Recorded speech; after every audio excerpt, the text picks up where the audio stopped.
आते हैं अपने इष्ट को तब याद करते हैं जब दुख का पहाड़ टूटता है। सुख में सुमरण कोई नहीं करता, दुख में करते हैं। लेकिन दुखों से डर कर कुछ कुछ लगता, गए दुख वो ही तुरंत फड़कता। गुरु को ऊपर ऊपर गाता, गुरु को दिल भीतर नहीं लाता। गुरु को दिल के भीतर नहीं लाते, बाहर से गुरु गुरु सब करते हैं।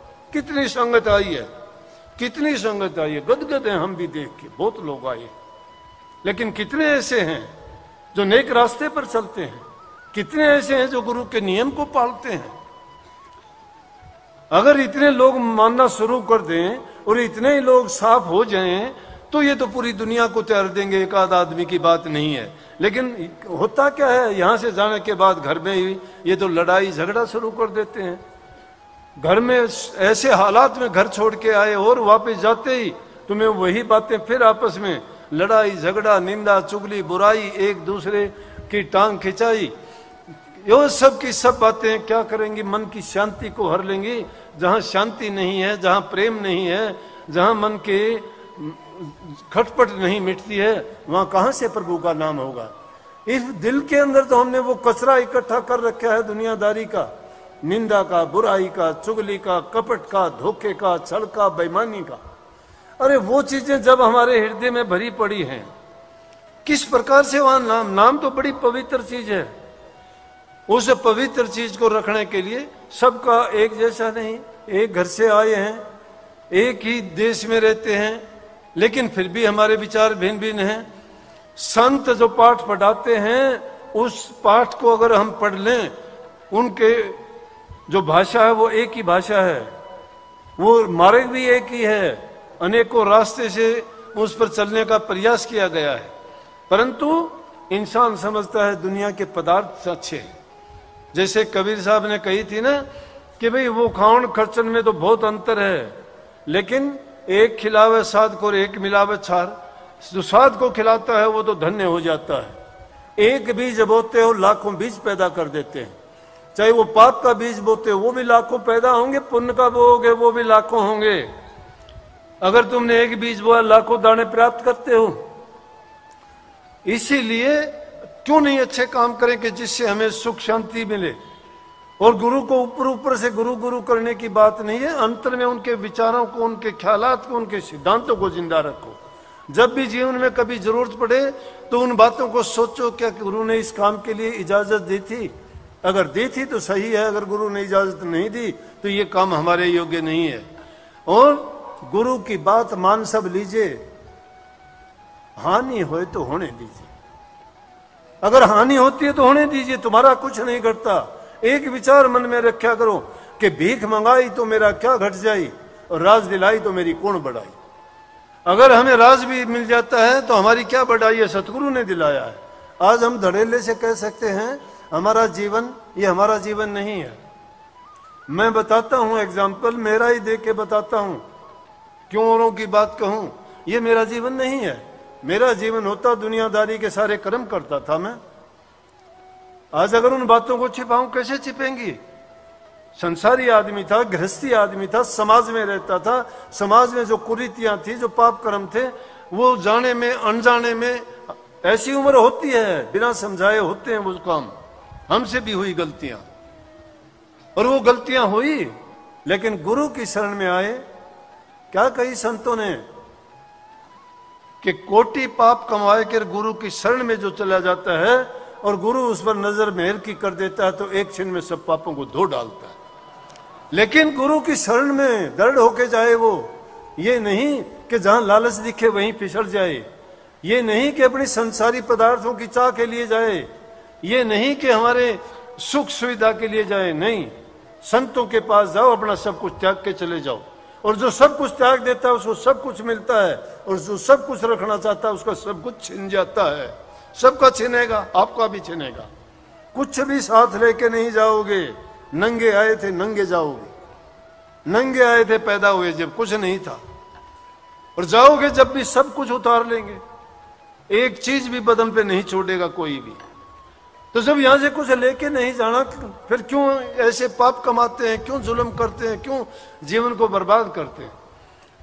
तो वो जो जीवन था वो जीवन हमारा था, वो जीवन अज्ञान का था। वो जीवन ऐसा था जो पाप कर्म करते थे, नरकों में ले जाने वाला था। लेकिन जब गुरु की शरण आए, कोटि कर्म पल में कटे। गुरु ने नाम दिया, नाम देने के बाद गुरु ने शरण बख्शी और वो मेहर कर दी। उसके बाद का जीवन, सारी बुराइयां जब छूट गई, तो वो जो जीवन जीते हैं वो गुरु का दिया हुआ जीवन है। हमारा जीवन तो खत्म हो चुका, चोला ही बदल दिया गया, वो तो ये नया जीवन है। इसलिए संत महात्माओं में, साधुओं में और फकीरों में जब एक दूसरे से मिलते हैं और बात करते हैं ना, तो साधु लोग जब पूछते हैं कि आपकी कितनी उम्र है, तो जिस दिन से वो नाम की दीक्षा लेते हैं वो बताते हैं कि मैं 20 साल का हो गया। तो दुनियादारी के लोग अगर सुनते कहते हैं अरे ये 80 साल का 20 साल का कैसे है, तो पूछ भी लेते हैं महात्मा जी आप 20 साल के कैसे लगते, तो 80 साल के हो। बोल अरे वो तो दुनियादारी की उम्र थी। जीव के 2 जन्म होते हैं, एक जन्म माँ के गर्भ से होता है, उससे तो हम 80 साल के हैं, लेकिन गुरु के गर्भ से जो जन्म हुआ 20 साल ही हुए। लेखे में हमारे 20 साल गिने जाएंगे, 80 साल तो हमने बर्बाद किए हैं। जो पीछे का जीवन था वो तो बर्बाद किया। लेखे में हमारे वो दिन गिने जाएंगे जिस दिन सतगुरु भेटिया, 100 दिन लेखे जान, जन्म अमोलक खो दिया बिना गुरु के ज्ञान। बिना गुरु के ज्ञान के जो जीवन था वो हमने ऐसे ही बर्बाद कर दिया। और कहने को तो क्या कहते हैं, मानता कोई है ही नहीं, जहां जाओगे उसी को गुरु बना लो। मेरे पास कितने आते हैं, बोले जी पहले तो गुरु मेरा वो था धन धनाड़ा, अब आपने बना लूं। मैं बोले वो गुरु था, तेरे को नाम मिल गया, सत्संग यहां सुन लिया कर, हो गया। संत एक ही हैं, संत सभी वा घर से आवें, नाम भेद दे जीव चितावें, जो चेते तिसपो ले पहुंचावें, नाम भेद जो ले मानने कहना, उसको फिर सुख दुख नहीं सहना। नाम एक ही है, कर्ता एक ही है कुल का, उसी की खोज करनी है, उसी से मिलना है। लेकिन हम तो गुरु खोजते हैं। गुरु कैसे खोजते हैं? कर्ता गुरु थोड़ा करेगा तुम्हारे लिए। गलत बहम है ये कि जो करेगा गुरु करेगा, गुरु नहीं करेगा। गुरु ने करना था वो कर दिया, गुरु ने कर दिया, अब आप करो। गुरु ने तुम्हें रास्ता दे दिया, आप चलो। मंजिल तुम्हारे पास गुरु पकड़ के नहीं लेके आएगा। टिकट दे दी, स्टेशन पे जाके बैठ के गाड़ी आई चली गई, छूट जाएगी। तुम्हें कोई गाड़ी में धक्के से नहीं बैठाएगा। टिकट लिए गाड़ी में बैठो, गुरु ने टिकट दे दी नाम की। सत्संग रूपी नाव उनकी किनारे लगी हुई है, जो बैठ जाएगा वो पार उतर जाएगा। और जब लेके टिकट को कहता रहेगा मेरे पास टिकट है, मैं अनामी धाम पहुंचूंगा, मैं प्रभु के चरणों में कहीं नहीं जाना, यहीं पड़े रहोगे। करनी करो, करनी बड़ी है, करनी पार उतारेगी आपको, नहीं तो सब कुछ है मिथ्या है। कहते हैं गुरु, हाँ जी गुरु है, देखो ये रहा मेरी जेब में। अरे गुरुओं को तो जेब में रखते हैं, कागज का गुरु, फोटो को में रखते हैं, गुरु तो मेरी जेब में है। कहते हो ना बात बात पे कि हाँ तेरे जैसे मेरी जेब में है, तो गुरु को तो जेब में रखते हैं, गुरु मेरी जेब में है, बटुए में है। गुरु जेब और बटुए में नहीं, गुरु हृदय में होना चाहिए, यहाँ होना चाहिए गुरु। और यहाँ जिसका गुरु रहता है उसको ना कोई छीन सकता है।